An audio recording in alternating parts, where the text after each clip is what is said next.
Chapter 3. Death in the Night. That night we went back to the house. When we saw Helen Stoner's light, Holmes and I got in quietly through the window.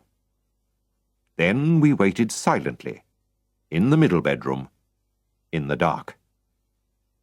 We waited for 3 hours, and did not move. Suddenly we saw a light, and heard a sound from Dr. Roylott's room. But nothing happened, and again we waited in the dark.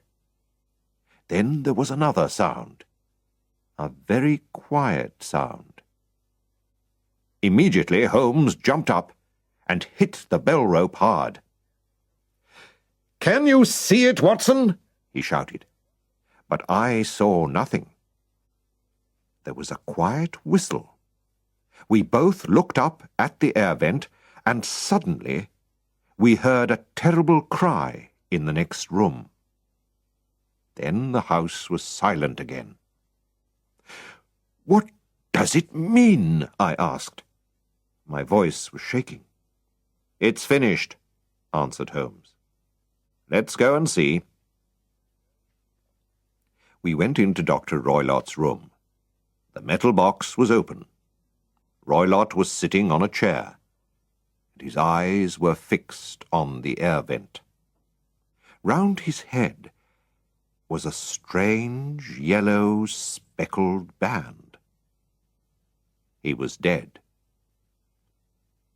"The band, the speckled band," said Holmes very quietly.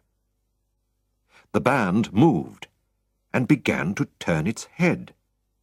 "Be careful, Watson. It's a snake. An Indian snake, and its poison can kill very quickly," Holmes cried. "Roylott died immediately. We must put the snake back in its box."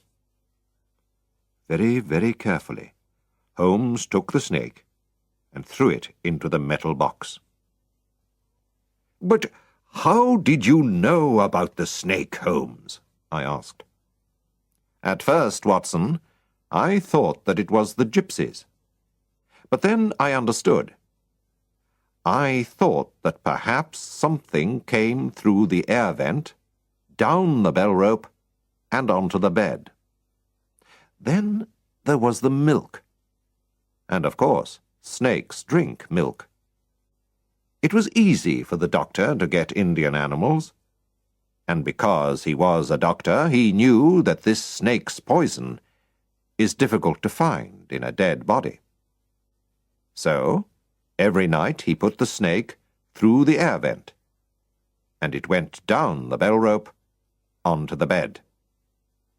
Of course, nobody must see the snake, so every night he whistled to call it back. The sound of metal falling was the door of the metal box, which was the snake's home.